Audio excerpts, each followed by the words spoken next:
Hello everyone. तो आज का हमारा टॉपिक रहने वाला है बुद्धिज्म के ऊपर।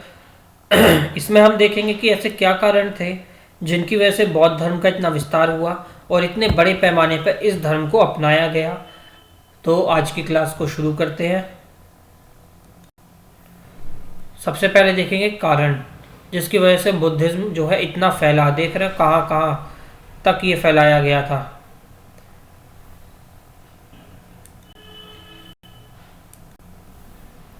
तो इसमें सबसे पहला जो आ जाता है कारण, जो मुख्य कारण था, वो था बौद्ध धर्म का इतनी तेजी से विस्तार होने का कि वो सरल भाषा, मतलब कि वहाँ की जो भी लोकल लैंग्वेज थी उस समय, पाली लैंग्वेज में, जो कि लोकल लैंग्वेज थी उसमें इसमें उपदेश दिए जा रहे थे पाली लैंग्वेज में।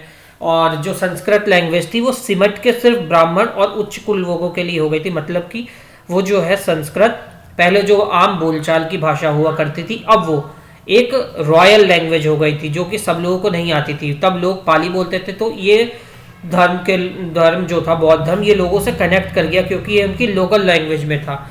इस समय पे दो महान शासक हुए, एक तो अशोक और एक कनिष्क, जिसने इस धर्म को इतना संरक्षण दिया और इस धर्म को बहुत आगे तक बढ़ाया। और इन लोगों ने अपने अपने काल में यहाँ पे जो है काउंसिल कराई थी, मतलब मीटिंग करवाई थी, धर्म के ऊपर चर्चा हुई थी। तो इसलिए ये कारण भी थे जिनकी वजह से बौद्ध धर्म का इतना विस्तार हुआ। और था तीसरा पॉइंट आ जाता है हमारा जाति व्यवस्था। इस धर्म में जो है जातियों के लिए कोई अलग वर्ग नहीं था, जैसे कि हमारे हिंदू धर्म में था उस समय। वैदिक जो सिस्टम है हमने देखा था कि 4 वर्ग में बटे हुए थे। ब्राह्मण थे, क्षत्रिय थे, वैश्य थे और फिर शूद्र थे। लेकिन इसमें जो है जाति कोई विवरण नहीं था। जातियों पर, जाति के नाम पे कहीं कोई डिवाइड नहीं थे यहाँ। इसलिए ये धर्म भी, इस धर्म से लोग जो है नीचे जाति वाले या फिर जो जो लोग थे जिनका शोषण हो रहा था, वो लोग इस धर्म से कनेक्ट कर पाए।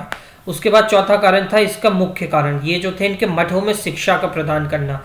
मतलब कि इसी शिक्षा का एक महान जो केंद्र है तब भी था और आज भी, अभी से दोबारा से हमारे प्रधानमंत्री जी ने इसे चालू कराया है, वो है नालंदा यूनिवर्सिटी। ये नालंदा यूनिवर्सिटी को, ये जो है यहाँ इतना मुख्य आकर्षण का केंद्र था भारत में कि यहाँ पे चीन के जो थे यहाँ पर जो है चीन के जो ये थे यात्री जो थे हुइनसांग, इन्होंने आके अध्ययन किया था। तीर्थ यात्री थे हुइनसांग, इन्होंने यहाँ पे आके अध्ययन किया था। आप समझिए उस समय में नालंदा यूनिवर्सिटी और भारत कितना उच्च स्तर पर था शिक्षा में।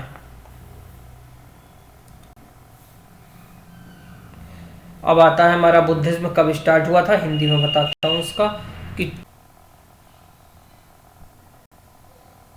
इसके बाद आते हैं हमारे बौद्ध धर्म के फाउंडर के बारे में बात करेंगे, जो थे हमारे गौतम बुद्ध।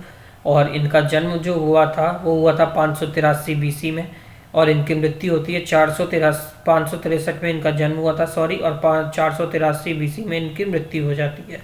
ये जो है अपने कुल जो था इनका, ये क्षत्रिय थे और कुल जो था इनका ये क्षत्रिय से कुल से। और जब इनका जन्म हुआ था, इनके फादर जो थे ये राजा थे, ये शुद्धोधना, और माता का नाम था महामाया। जब इनका जन्म हुआ था तो कुंडली देखने आए थे, ऐसे मैंने पढ़ा है कि कुंडली देखने आए थे। तो उन्होंने बताया था या तो ये बहुत बड़ा राजा बनेंगे या तो ये बहुत बड़ा ज्ञानी कह लें या बहुत बड़ा दानी बनेंगे। तो इनके पिता जो है इनको घर के अंदर ही रखते थे, बाहर ज़्यादा जाने नहीं देते थे। इनके जो भी मित्र वगैरह थे वो सब इनके घर पे आया करते थे, घर पे खेला करते थे, इन्हें बाहर जाने की अनुमति नहीं थी। तो इनको बाहर की दुनिया से एकदम कट कर दिया गया था ताकि ये सन्यासी ना बन जाएं, एक महान शासक के रूप में उभर के आए। लेकिन जो होना होता है वो होता है। एक दिन ये अपने घोड़े पर जा रहे होते हैं, इन्हें 4 लोग दिखते हैं और उनके बाद इनको सब जो है मोह माया से त्याग हो जाता है। ये सब कहानी है पूरी, ठीक। तो इनका असली नाम जो था ये सिद्धार्थ था। इन्होंने जो टाइटल लिए थे वो था बुद्ध का और सांख्य मुनि का। बर्थ होती है लुम्बिनी, नेपाल में पड़ता है, जो अब लुम्बिनी के कपिलवस्तु में, जो प्रेजेंट डे में नेपाल में आता है। फादर का नाम जैसे बताया अभी मैंने शुद्धोधना था, मदर का नाम इनकी महामाया था, इनके घोड़े का नाम कंटक था, इनकी एक स्टेप मदर थी, नेक्स्ट स्लाइड में देखेंगे। ये एक इनकी सौतेली माँ थी जिनका नाम था प्रजापति गौतमी। इनकी वाइफ का नाम जो था वो था यशोधरा। इनको इनलाइटमेंट कहाँ हुआ था, इनका इनलाइटमेंट हुआ था उरूला के पीपल के पेड़ के नीचे, जिसे कहा जाता है, बाद में कहा गया, महाबोधि ट्री। इनका एक बेटा भी था इनकी वाइफ का यशोधरा थी, जिनका बेटा, इन दोनों लोगों का मतलब एक बेटा था जिनका नाम था राहुल। इनकी डेथ होती है 483 बीसी में कुशीनगर उत्तर प्रदेश में, जिसे कहा गया महापरिनिर्वाण। कास्ट से मैंने बता दिया क्षत्रिय थे।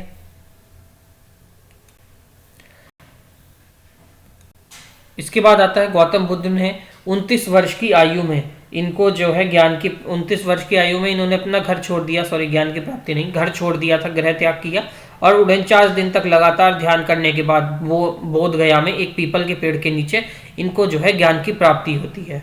ठीक, उसके बाद एक किसान की पत्नी थी जिसका नाम था सुजाता, उसने इन्हें 6 साल के तप के अंत में खीर का एक कटोरा दिया था। और उसके बाद आता है नेक्स्ट पॉइंट, इन्होंने पहला उपदेश कहाँ पे दिया था? तो पहला उपदेश इन्होंने दिया था सारनाथ, बिहार। सारनाथ पड़ता है उत्तर प्रदेश के सारनाथ में, सारनाथ उत्तर प्रदेश में नहीं बिहार में पड़ता है, सारनाथ बिहार में इन्होंने अपना आदेश वो दिया था, पहला उपदेश, और जिसे कहा गया था धर्म चक्र प्रवर्तन, मतलब कानून में पहिए का मोइना के रूप में जाना जाता है। ये हैं गौतम बुद्ध बैठे हुए हैं हमारे, ये इनका चक्र जिसे कहा गया था चक्र था ये, और इसी में अभी हम देखेंगे 8 फोल्डिंग्स इनके, और ये यहाँ पे उपदेश दे रहे हैं। ये बैठे हैं, ये वो पीपल का पेड़ है जिसे कहा गया था बोध गया में बोधि ट्री।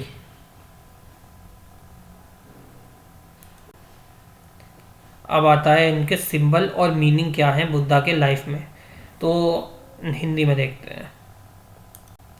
हाथी है आवृत्ति या अवतरण का।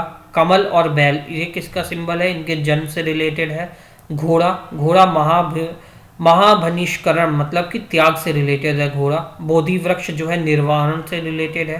पहिया जो है ये धर्म चक्र प्रवर्तन पहला उपदेश से रिलेटेड है, और ये जो था जो है सत्य ज्ञान है, जिनका सत्य ज्ञान है।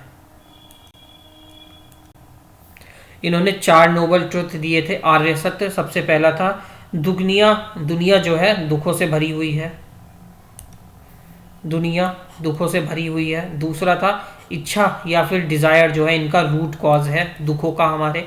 तीसरा, इच्छा और डिज़ायर को कैसे परास्त किया जा सकता है उसी के बारे में, उसी से रिलेटेड चौथा आता है, वो है अष्टांगिका मार्ग, जिससे जो है हम अपने दुख सौरों को या फिर हमारे जो भी इच्छा डिज़ायर हैं उसको मार सकते हैं और एक नोबल आत्मा बन सकते हैं। ये आते हैं इनके 8 फोल्ड्स कहते हैं इन्हें, 8 फोल्ड्स या फिर पाथ। एक है ना, 1 2 3 4 5, ये 6, ये 7, ये 8। इसकी ट्रिक क्या हो जाती है? इसकी ट्रिक होती है वीज़ा ले सी एम। सब में राइट तो जो है वो रहेगा ही, राइट इसमें पूरे में रहेगा, तो बस यहाँ से बस ये देखना है वीज़ा ले सी एम। वीज़ा से हो जाएगा व्यू, आई से हो जाएगा intention, speech, action, livelihood, effort, concentration और माइंडफुलनेस। ठीक, इसकी ट्रिक हो जाती है ये वीज़ा ले सी एम। 1-2 बार बोलोगे याद हो जाएगा, वीज़ा ले C M. View, intention, speech, action, livelihood, effort, concentration and mindfulness. अब होती हैं 4 काउंसिल। ये 4 काउंसिल होती हैं। सबसे पहली जो होती है, इसका जो है सीक्वेंस भी पूछ लेता है, कभी कभी इसके ईयर भी पूछे जाते हैं, किसने कराई थी ये भी पूछा जाता है। ये इतना इम्पोर्टेंट नहीं है, बस एक बार ध्यान रखना। पहली हुई कहाँ पे थी? फर्स्ट होती है राजगीर में, जिसे कराता है अजात शत्रु। इसे भी याद कर सकते हैं ए के। पहला कराता है अजात शत्रु, दूसरा कराता है काल अशोक, तीसरा कराता है अशोक, चौथा कराता है कनिष्क। तो इसको याद कर लेंगे। सबसे पहले आ जाती है हमारे राजगीर में, होती है 483 बीसी में।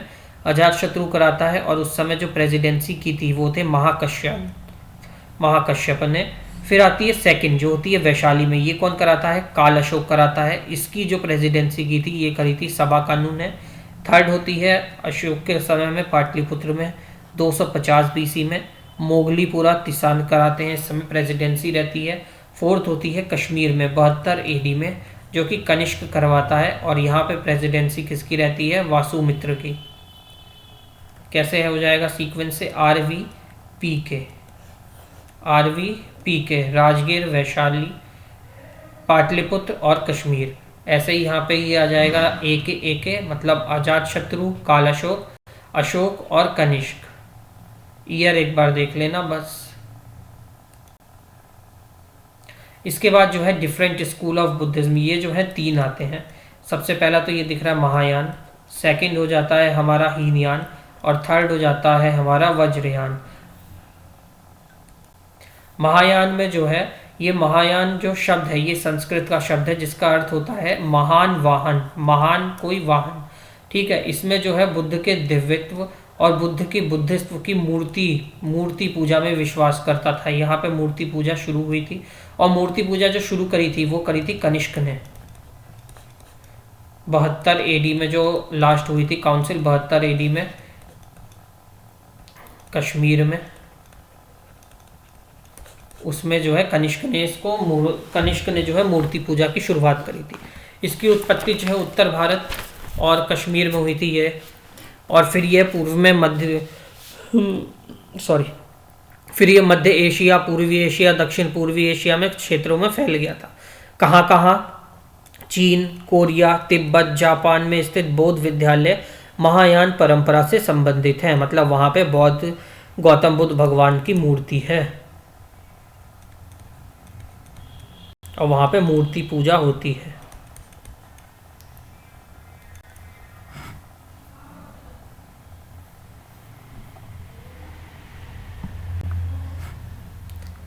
दूसरे आ जाते हैं हमारे हीनयान। हीनयान जो है शाब्दिक रूप है छोटा वाहन का।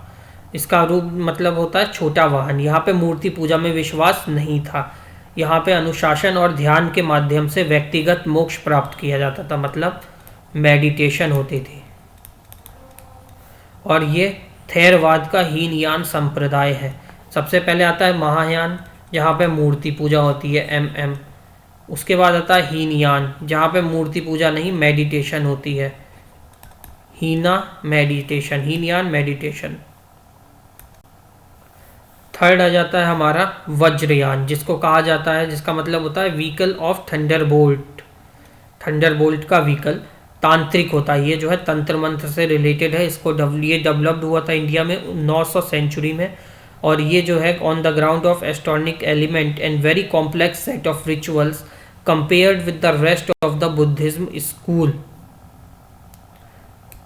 तो ये जो है वज्रयान, वज्रयान का मतलब होता है वज्र का वाहन, तांत्रिक से रिलेटेड है, तंत्र शास्त्र से, और ये 900 ईसा पूर्व में हुआ था। इसमें संप्रदाय की तुलना में गूढ़ तत्व और अनुष्ठानों को बहुत जटिल सेट पर आधारित किया गया है।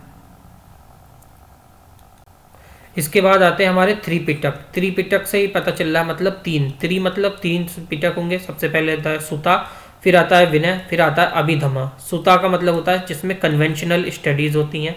विनय का मतलब होता है मोनेस्ट्रिक कोड्स एंड रूल्स, और फिर अभिधमा मतलब कि मॉरल साइकोलॉजी। ये 3 रहते हैं। ये जो थे ये कैनोनिकल टेक्स्ट थे। अब इसके डिटेल्स देखेंगे। सबसे पहले आ जाता है हमारे सुत्त पिट्टा। सुत्त पिट्टा जो है 5 कलेक्शन है इसमें। दिंघ निकाय, मध्यमा निकाय, संयुक्ता निकाय, अंगुतरा निकाय एंड खुदा का निकाय। इनके बस नेम याद कर लेना है, डिटेल की जरूरत नहीं है, नेम बहुत है। इसके बाद आता है हमारा विनय पिटक। विनय पिटक जो है इसमें आता है सबसे पहले सुत्त विभंगा, सुत्त विभंगा। फिर सुत्त विभंगा में 2 आते हैं, सब डिवीजन होते हैं सुत्त विभंगा में। पहला आता है महाविभंगा, दूसरा आता है भिखुनी विभंगा। उसके बाद आ जाता है हमारा नेक्स्ट खंडका। खंडका में भी 2 डिवीजन है, जो कि पहले आता है महावगा, दूसरा आता है कुलावगा। देन नेक्स्ट आ जाता है हमारा थर्ड होता है इसमें परिवार। अब आती है हमारी अभिधम्म पिटक। इसमें जो है टोटल 7 बुक्स हैं। धम्म संगनी, विभंगा, धातु कथा, पुगाला पनाती, कायना वस्तु, यमका और पठना। अब आता है नेक्स्ट स्लाइड पर चलते हैं। इसमें है हमारा महावस्तु। ये जो है बौद्ध की बुद्ध की जीवनी है, बुद्ध की पहली जुड़ी हुई जीवनी, जीवन से आधारित, मतलब वो है निदान कथा। और दीपवंश और महावंश, दीपवंश और महावंश, ये जो है पाली में पाली में श्रीलंका पाठ है। यहाँ पे बुद्ध के जीवन, बुद्ध की परिषदों, अशोक और श्रीलंका में बौद्ध धर्म के आगमन के ऐतिहासिक और पौराणिक विवरण दिया गया है। किसमें? दीपवंश और महावंश, ये जो है श्रीलंका के पाली भाषा में है। और यहाँ पे बौद्ध धर्म के जीवन के बारे में, उनके परिषदों के बारे में, अशोक के बारे में यहाँ पे जो है ऐतिहासिक पौराणिक विवरण दिया गया है। ऐसे ही नेक्स्ट है हमारा विशुद्धि मग्न। ये जो है अनुशासन की शुद्धता को से ज्ञान प्राप्त करने तक के लिए ज्ञान प्राप्ति तक के लिए विकास से संबंधित है। मिलिंद पन्हो जो है ये पाली लैंग्वेज में लिखा हुआ है। मिलिंद पन्हो ये जो है इंडो यूनियन है। यहाँ राजा मेनांदर जो है क्वेश्चन पूछ रहे हैं भिक्षुक नागसेन से। इन दोनों के बीच का जो है संवाद है मिलिंद पन्हो में, ये जो है इम्पोर्टेंट है ये। फिर आती है नेतिपरण। नेतिपरण इसमें जो है मार्गदर्शन की पुस्तक है, बुद्ध की शिक्षाओं का जुड़ा हुआ विवरण है। ऐसे ही जादुई कर्मों के लिए है दिव्यवर्धन। बुद्ध की जीवनी एक और है ललित विस्तार। बुद्ध की जीवनी ऊपर भी थी, जिसके ये थी महावस्तु, और ये है ललित विस्तार। और उसके बाद आता है महान कार्य, जो कि है अवदान शतक में। इसमें सबसे इम्पोर्टेंट क्या है? मिलिंद पन्हो है, बुद्ध की जीवनी, ललित विस्तार इम्पोर्टेंट है, ये इम्पोर्टेंट है, और महावस्तु इम्पोर्टेंट है। तो जब बुद्ध के 8 साल पूरे हो जाते हैं तो वहाँ पे वुमेन्स का अलाउ करा जाता है। वो किसने करवाया था?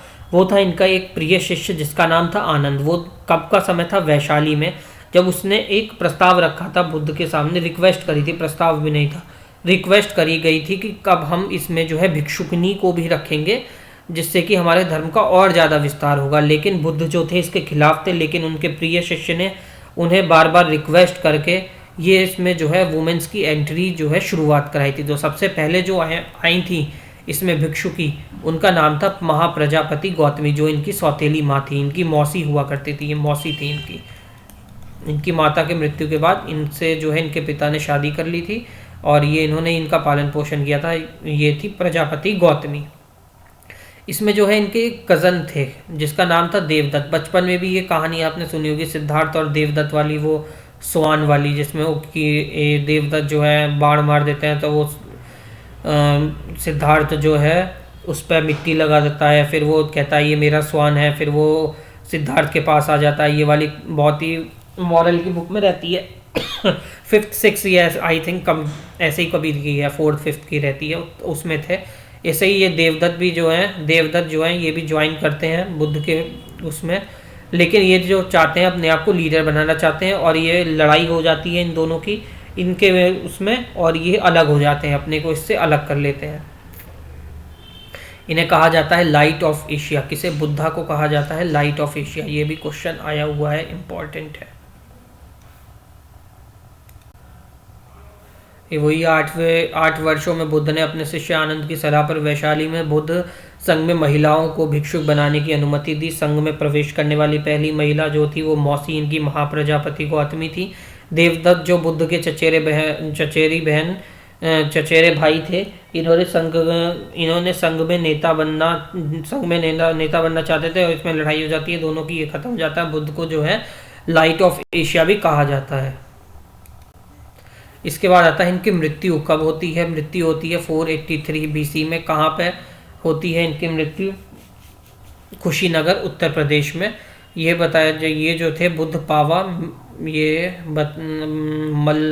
मल्ल का शहर में पहुँचे और वहाँ पे ये खाना खाते हैं, जिसकी वजह से इनकी मृत्यु हो जाती है कुशीनगर में।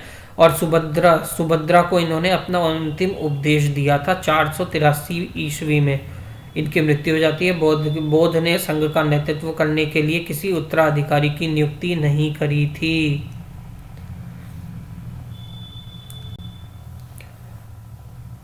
अब आता है Mahabodhi tree, 5th generation tree. Mahabodhi वृक्ष ये जो है हाल ही में लगाया, ये वृक्ष जो है कनिंगम द्वारा लगाया गया था, 5वीं पीढ़ी वृक्ष है। और ये बालपुत्र देव जो है सुवर्ण भूमि के शासक हैं। इन्होंने नालंदा में मठ की स्थापना की और अपने राजदूतों के माध्यम से देवपाल के 5 गांव देने का अनुरोध किया। जापान के डेजाक्यू संप्रदाय की मदद से बोधगया में एक विशाल बौद्ध प्रतिमा स्थापित की गई है। फिर आता है सांची में जो है प्राचीन नाम जो था इसका काकनम था, काकनया, ये सब इसके पुराने नाम है। स्तूपा जो है बुद्ध का बना हुआ है, जो कि इनके जीवन से कोई भी रिलेटेड नहीं है, ये कुछ ज़्यादा है नहीं खास। अब इनके देखते हैं कि जब बुद्ध धर्म एकदम से इतना विस्तार हो रहा था, इसका फैलाव हो रहा था सब जगह सारे में, तो ऐसा क्या कारण रहे जिनकी वजह से बौद्ध धर्म में एकदम से डाउनफॉल आया और फिर से वापस शंकराचार्य वगैरह आए और इन्होंने फिर से हिंदू धर्म, सनातन धर्म का फिर राइज हुआ। ऐसे क्या कारण थे? सबसे पहला मेन कारण जो था वो था करप्शन आ गया था इन लोगों में। ये जो है लग्जरी लाइफ, और जिस चीज़ से इनके फाउंडर गौतम बुद्ध भागे थे, लग्जरी लाइफ, इनके जो अनुयायी थे वो लग्जरी लाइफ के तरफ जो है झुकाव होने लगा था, इन्हें वैल्यूएबल गिफ्ट चाहिए थे, इन सब में करप्शन आ गया था इन लोगों में। इसी वजह से इन लोगों में जो है आपस में विभाजन हो गया था। जैसे बन गए थे हीनयान, महायान, वज्रयान, तंत्रयान और शहजायान, जिसने बुद्धिज्म की ओरिजिनलिटी को ख़त्म कर दिया था। बुद्धिज्म जो था, बुद्धिज्म में लोग जुड़े क्यों थे? क्योंकि ये जाति विभाजन नहीं करता था, लेकिन अब इसमें जातियों में बट गए थे, ये हीनयान हो गए थे, महायान, तो अलग अलग जातियों में बट गए, तो इसलिए लोगों ने इस धर्म से अपने आप को अलग करने के लिए सही समझा। अगला कारण था संस्कृत लैंग्वेज का यूज़ होने लगा। मतलब पहले जब इस धर्म की शुरुआत हुई थी तो पाली लैंग्वेज का इस्तेमाल करके इस धर्म में लोगों को जोड़ा गया था, लोग इससे कनेक्ट हुआ करते थे। संस्कृत जो है तब उस समय रॉयल लैंग्वेज में आ गई थी, सिर्फ उसे पंडित या ऊंचे कुल के लोग ही बोला करते थे। अब लेकिन इन्होंने संस्कृत का यूज़ करना शुरू कर दिया, जिसकी वजह से लोग इससे कटने लगे। लोगों की लैंग्वेज तो पाली लोकल थी, लेकिन उनका उपदेश जो है वो संस्कृत में रिप्लेस कर दिया गया था 4th बुद्धिज्म काउंसिल के समय, कनिष्क के दौरान। और कनिष्क ने ही इनकी मूर्ति पूजा की शुरुआत की थी। इसके बाद आ जाता है बुद्ध वर्शिप।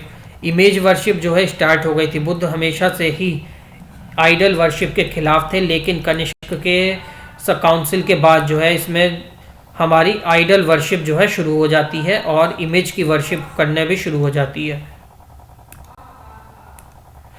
ठीक है, आज की क्लास ख़त्म होती है। Thank you. और इसके PYQ हम करेंगे कल इसके PYQ करेंगे, उसके बाद महाजनपद करेंगे। ओके, मिलते हैं नेक्स्ट क्लास में।